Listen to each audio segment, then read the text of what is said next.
Boardroom Bound, episode 139, Why Great Companies Deserve Great Boards, with Behan. That relationship between the CEO and the board is critical in terms of the board's effectiveness, and it's also pivotal to the CEO's career. Many CEOs also want to make changes in their board, and they either don't know how to go about it, or sometimes they'll make some pretty common mistakes. And I wanted to talk about that too, because very often the voice to want to make the board really great, to oversee the company, is actually the CEO's voice. Hello, and welcome to this episode of Boardroom Bound. My name is Alexander Lowry, and this is the podcast dedicated to intentional leadership in the boardroom. My goal is to give aspiring existing directors the tips, tactics, and strategies necessary to transform your confidence and build a successful career as a board director. Quick reminder, you can get all of today's show notes at podcast.gordon.edu. And in today's show, we're speaking with Behan. And she is someone who has been advising boards for 25 years. So you're talking about several hundred S&P 1500 type companies, all the way down to recent IPOs, public, private, all over the world. She is trying to help all of them to figure out how they can go from good to great. And her first book was about great companies deserve great boards. It was Governance Book of the Year. She's got 2 more books about to come out, and we're very excited to have her on the show to talk about the best practices that she is seeing, what she's advising organizations on. And she's really probably focused on 2 main things, I would say. It's CEO succession planning and board composition issues, and that probably for her drives everything else that's going on. So she's got lots of great insights and some fabulous stories. You're going to love these.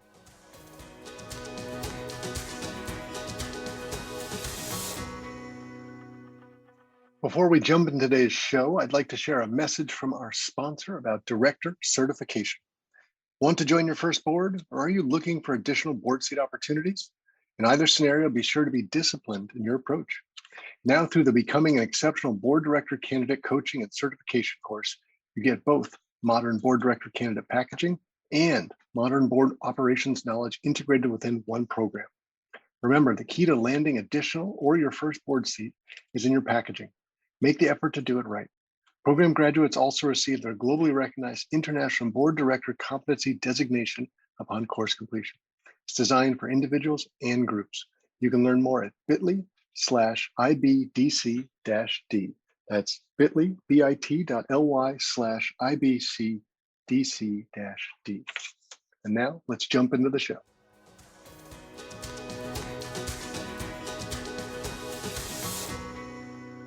Behan, welcome to the Boardroom Bound podcast.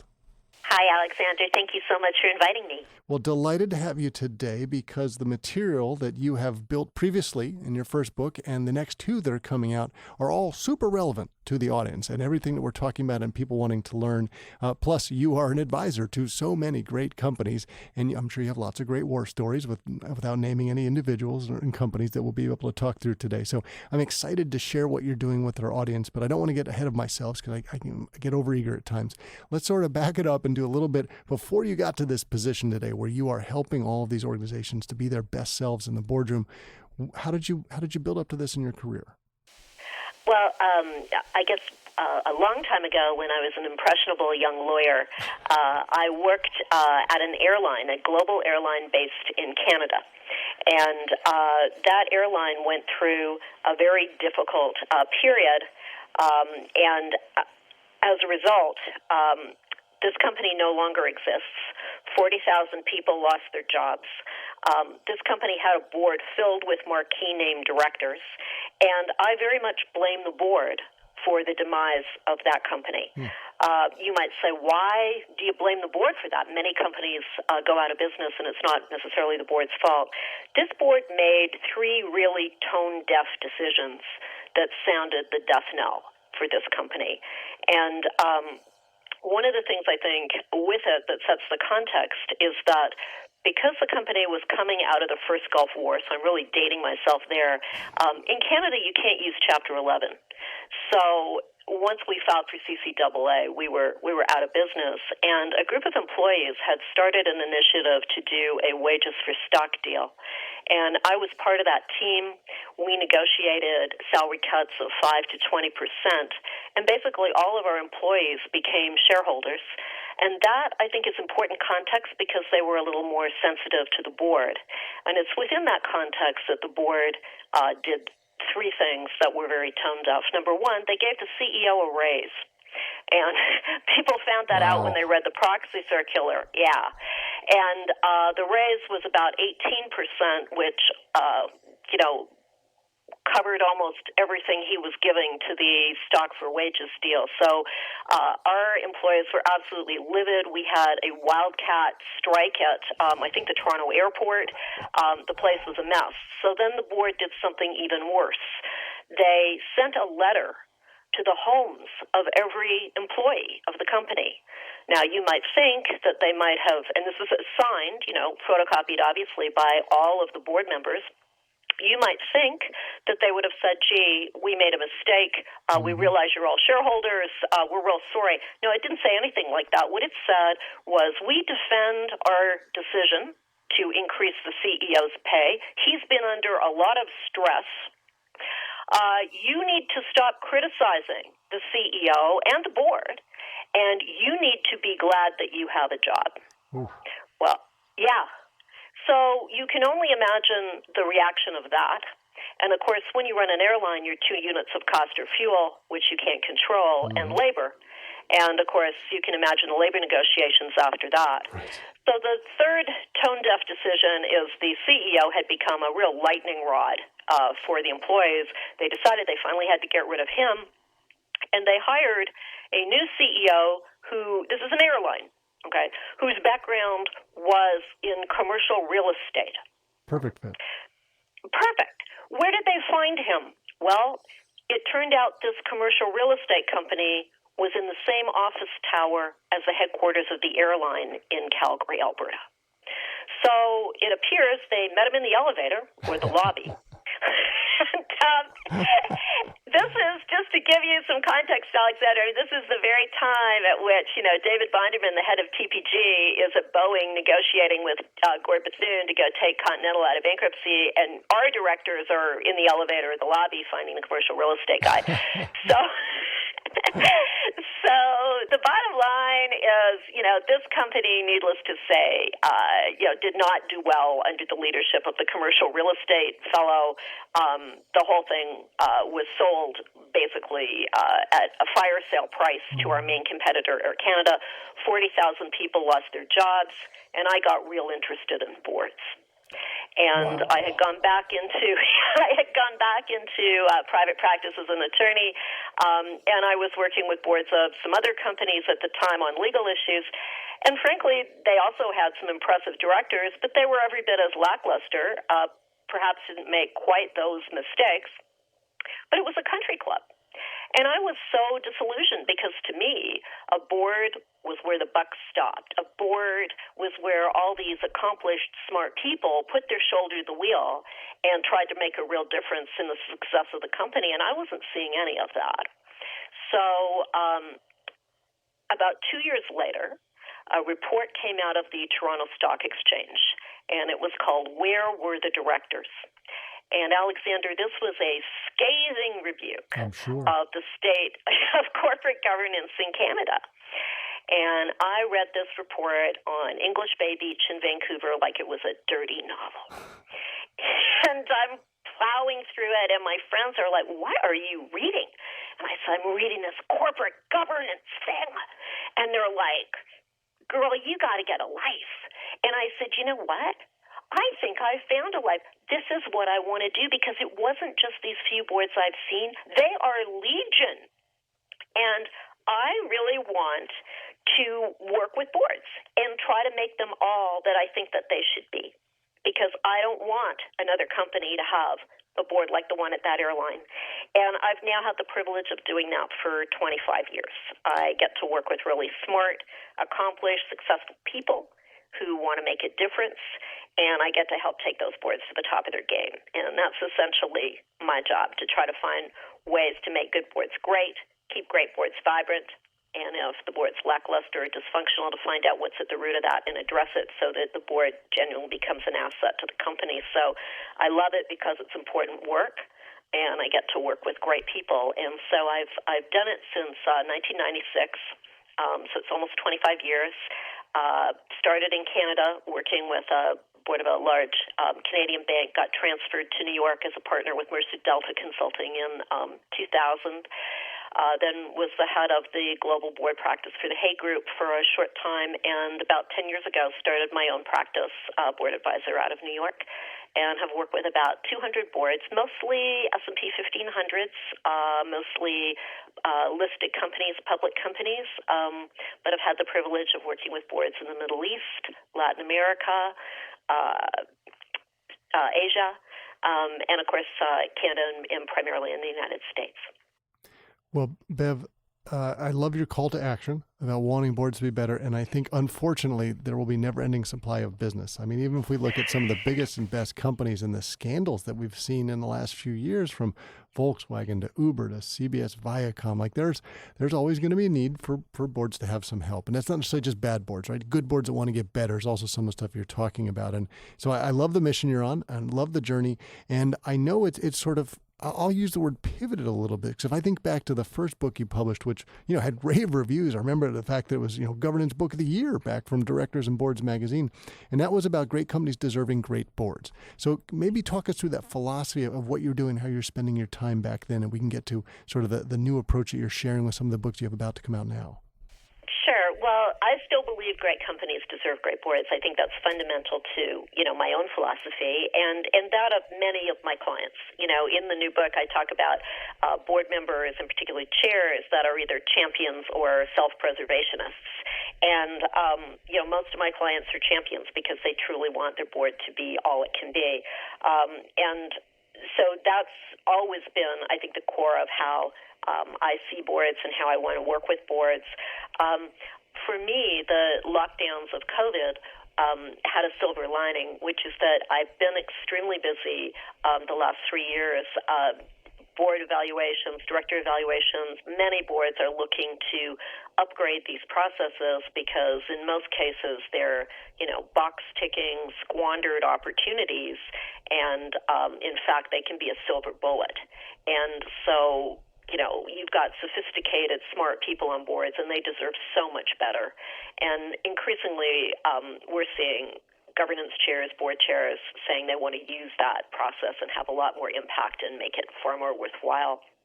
So it's been very busy. But one advantage with the COVID lockdowns is I finally had some writing time. I had some downtime. And so I developed not just one book, but two, because I wanted to take full advantage of it. Because you had a little time on your hands, right? Yeah, full advantage of the situation. So the first book is a book about board and director evaluations. And that may sound kind of dull, but it really was an opportunity to showcase some innovations that I've developed through some of my work, and we can talk about some of these later. There's Board 2.0, there's the new Director 360, there's board composition benchmarking, and in fact to outline, how to use and deploy board evaluations and director evaluations effectively. And then the second book is a book for new CEOs about working with their boards. A lot of new CEOs, it's the first time in their career that they haven't been managing up to a boss. They're actually managing up to a group. And it's a very different dynamic. And that relationship between the CEO and the board is critical in terms of the board's effectiveness, and it's also pivotal to the CEO's career. And many CEOs also want to make changes in their board, and they either don't know how to go about it, or sometimes they'll make some pretty common mistakes. And I wanted to talk about that too, because very often the voice to want to make the board really great, to oversee the company, is actually the CEO's voice. And I wanted to write a little bit about that for CEOs that find themselves in that position. So Bev, let's continue that theme you're just talking about there. I imagine for many people listening to this show, if they were trying to figure out, how do I prioritize what the board has to do? They might say primary, maybe secondary, certainly at least tertiary.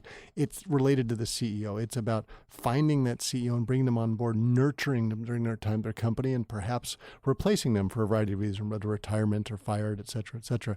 And that is an incredibly important thing. It might be a very different experience the way you're highlighting here, whether it's someone's first time as a CEO or whether they've been there in that role before. But the way you're describing it, there could be some tension, which makes sense, but there's clearly lots of opportunities. Talk us through that a little bit more, also from the board member's perspective. You've been sitting in the room. You've been hearing the discussions people are having. What do you think is the best approach a board can take to be working in the right way with their CEO? Well, that's a loaded question that could take it's sort of the first part of the book. One of the first things, let's leave CEO succession planning aside, because that's another big topic. I'm just trying to unpack your question, Alexander. So, when you look at the two biggest things that any board does, okay, in terms of their responsibilities, number one is CEO succession planning, and number two is how the board engages on strategy. Those are the big two. Okay, and in strategy, I would encompass risk issues and the oversight of risk issues in there, because the strategy and risk kind of go hand in hand. Those are the big two. And, you can do every best practice in governance you want. The rubber meets the road when it comes down to how the board engages on choosing the CEO of the company and has an effective process. And I'll be candid with you, up until 5 years ago, most boards were absolutely abhorrent when it came to CEO succession planning. Now, the new book doesn't really talk much about that. My own practice, is about 20% to 30% of my clients. I actually work with them on CEO succession planning and doing the roadmaps. I don't headhunt, but all the issues that need to go into an effective CEO succession plan and helping them through that process. Of which headhunting can be one, but there's a whole lot of other components as well. Boards were extremely unsophisticated around that even 10 years ago, so we've seen some big changes there. But to get back to your question about what makes for a really effective board CEO relationship, I think there's a number of things. And one of the things that's important for a new CEO to do is to talk to every director about working together and lay some of the foundation of that relationship. Every board in the world right now, I think, or at least in public companies, sophisticated public companies, there's a shift that I think they want to make in working with CEOs and boards. And I call it the big shift of going from reporting out to more of what I'll call a collaborative oversight model. And I talk about that a lot in the new CEO's book.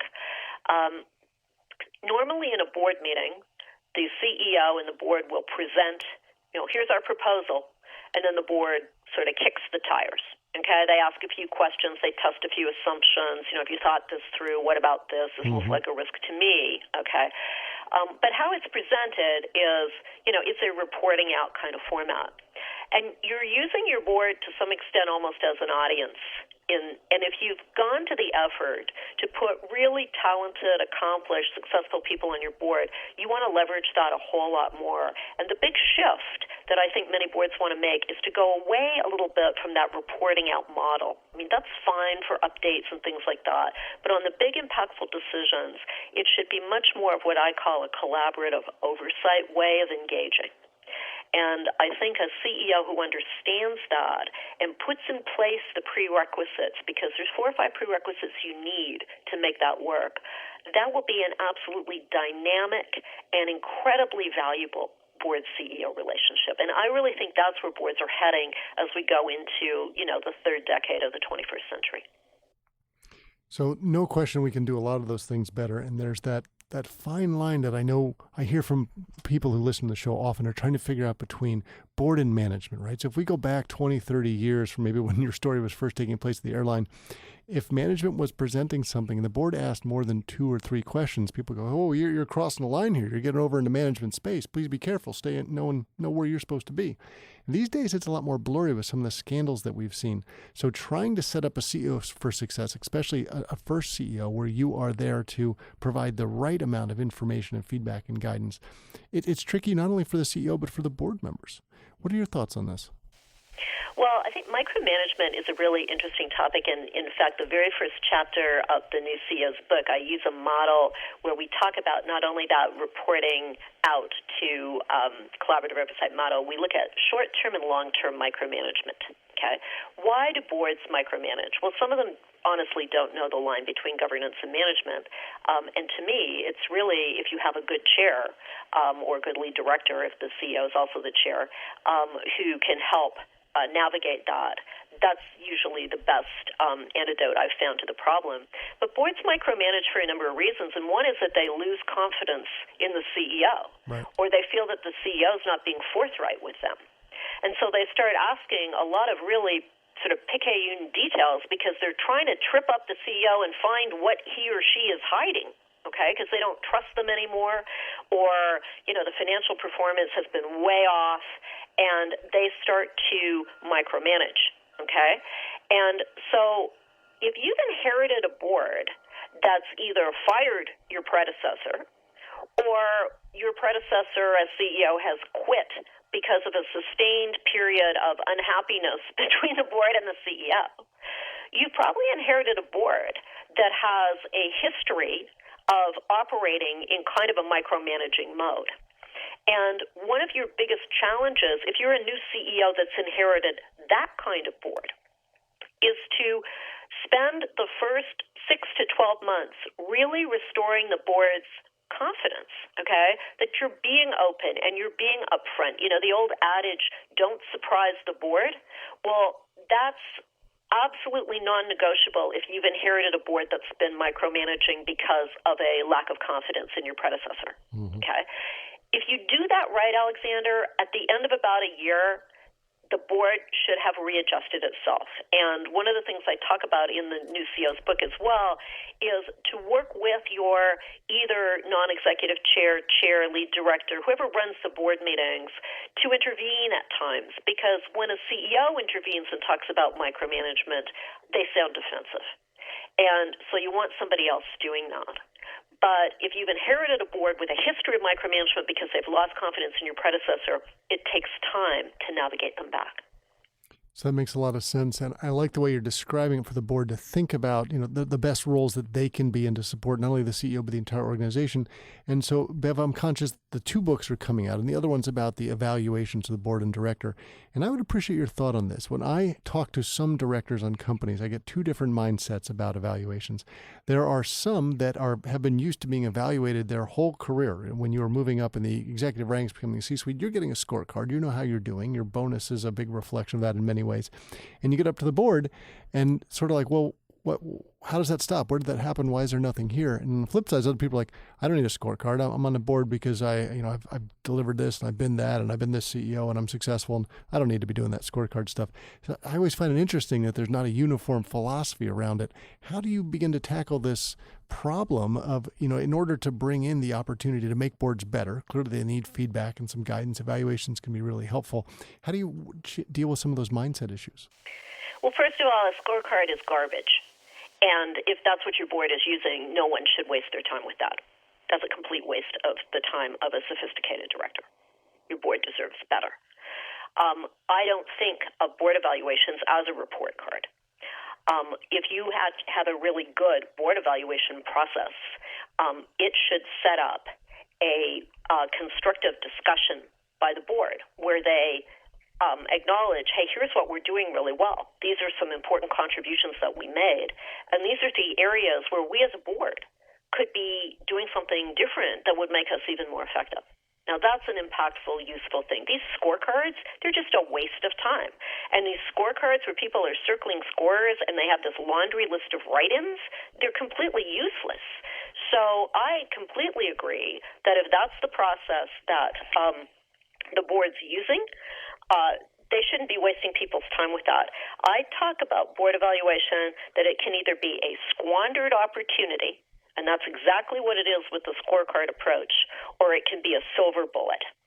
And it is the best tool I have found in 25 years of working with boards that can actually take a board from good to great, can keep a great board vibrant, can unearth problems that are standing in the way that are having an impact on a lackluster board. It's the best tool I've ever found.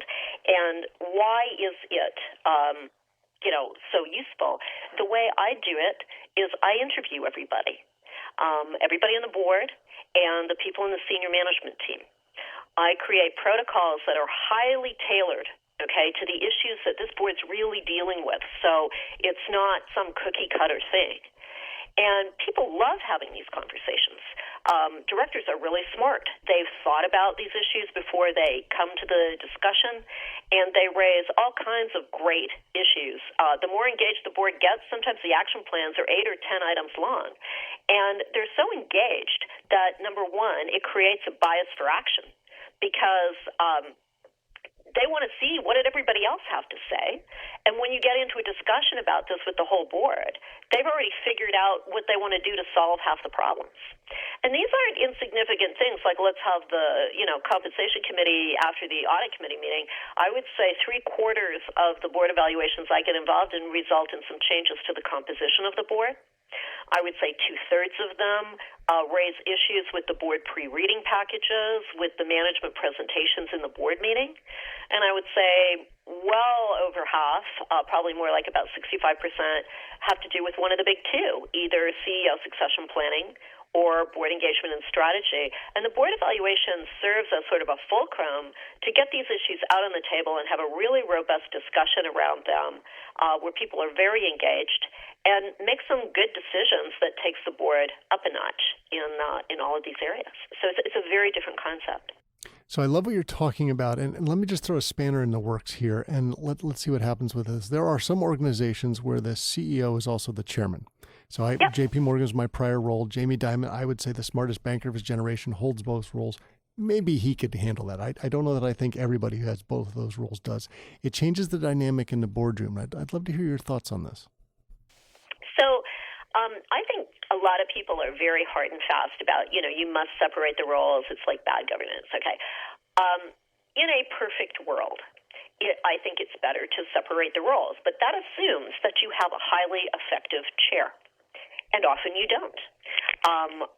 In the new CEO's book in particular, I talk about the difference between some chairs who are true champions. Okay, they really want a great board. They're willing to really work with the CEO. They're a great sounding board for the CEO. They understand the business well. They interface with the board regularly. They know what's on people's minds. They're great. But then you can get other chairs that are what I call preservationists. These are people who love being on the board. They love swanning around it. They're the chairman of the board, and their main goal is to stay as chairman of the board. Okay? They are not, this group is not in search of excellence, these chairs. In fact, mediocrity is pretty much perfect as far as they're concerned, right? Their watchwords are board collegiality, okay? Because they just don't want to ruffle anybody's feathers because in particular, they don't want anybody turning their guns on them. If you have separated the roles, but you have a preservationist chair, I don't think you're very far ahead. So I think this kind of one-size-fits-all, formula that, it's better governance. It really depends on the people in those roles. I've seen situations where a lead director has functioned almost as a quasi-chair because they're so good, And I've seen other, as I said, very, the chair is nothing but the CEO's lapdog. So the separation of the roles has not really accomplished anything in terms of director independence. I think those are fair comments, and I guess I also wonder, when I think about how do we set up a board for long-term success, I'm sure you have some thoughts on this. It's interesting to me that when we think about a company's hiring practices, they're always planning out what it's like for onboarding of someone. Many companies say you can only start on a Monday. That's when we have a program, whether it's once a month, once a quarter, we're going to put everybody through this.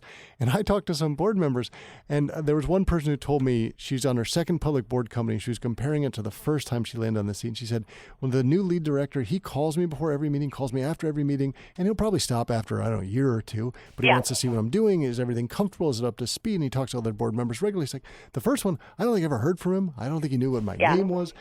We don't necessarily always see companies pouring the right amount of resources into onboarding their board members and putting them in a place to succeed after they've spent so much time just trying to find them. And how does that tie in with perhaps the evaluations of boards and how they can be better overall? Well, one of the things that it's in both books, but is a really interesting process. I agree with you. I think director onboarding and director orientation comes up quite a lot in board evaluations as areas for improvement. And, when you do a board evaluation, when I do it, I like to interview everybody on the board. And sometimes the board will say, Mary's only been on the board. She's only been at one meeting. And I said, yeah, but she's your newest director. So she's going to have a lot to say about her recruitment process, her orientation process. I want to interview her too. And in fact, this is where a lot of really good feedback comes from. I think one of the issues is that, nobody really likes getting feedback. Let's be awesome about that. Let's be honest about that. But if you don't have a sort of feedback loop, okay, that's how you get better. Mm-hmm. And director development has turned into sort of a watchword for sending people to courses or to webinars. And part of director development is about having a feedback loop, like, is our orientation process actually working? And I think that's very important because very often it's useful to redesign that. In this case, for example, this lady, one process was good, and it also gets back to feedback for the chair. Okay, this is really important for the chair to be getting some feedback, not maybe every year, but we talk about board leadership in board evaluations, and you can do that in individual director evaluations too. And part of the chair's job is to keep a finger on the pulse of the board. Otherwise, the chair is pretty useless when they're talking to the CEO, and the CEO is saying, well, do you think I'm going to have an easy or a difficult time with the board on, this acquisition? Well, if the chair doesn't have their finger on the pulse of the board, they really can't say. Right. They're just kind of, making an assumption. So that's part of that function. But I just want to go back for a minute and talk about something called the New Director 360, because it's a really cool kind of innovation that came out from some work I did in 2019 with the board of a Fortune 100 company. They had two new directors. One had been on the board 18 months, another 12 months. And they had a process where they did an individual director evaluation as part of their director renomination process. And the process they'd used in the past, I think, did have sort of a scorecard or something. And their governance committee chair said, we have some very sophisticated people that are about to go through this year's process, and we need to up-tier it. So what he and I designed was a series of interviews that I conducted with everyone on the board, 4 people on the management team, the external audit partners, and the compensation consultant. And every one of these directors, and 2 of them were new, they'd only been on the board 18 and 12 months, got some really great feedback, and they just loved it. And what this process did was, I think, 3 things. Number one, it was both evaluative and also developmental. These directors got some great ideas about things they might want to think about doing to continue to learn more about the business and also to leverage their own expertise and make the best use of that. So some of the interviewees had suggested particular sites they should visit, a particular person in management or a team that they might want to have coffee with, a certain industry conference they might benefit from attending. So that was really helpful. Number 2, when you do this kind of feedback for somebody that's only been on the board about a year or 18 months, you can nip problems in the bud. And in fact, we had a small problem. It wasn't a big problem, but it could have become a big problem. And because it was highlighted early on, this person immediately understood what the problem was, and they stopped doing it. And the third thing it did, it was really good positive reinforcement for these new directors, because normally all you hear is, oh, gee, Mary, things are going well. This was pretty detailed, and in one instance, one of these new board members had raised a very thorny issue in the boardroom, and she had not backed down when the CEO had challenged her, and boy, did she get great feedback about that. And that meant the world to her. And so I think a New Director 360 is a really interesting capstone to an effective director orientation program that I'd like to see a lot of boards learn about and think about.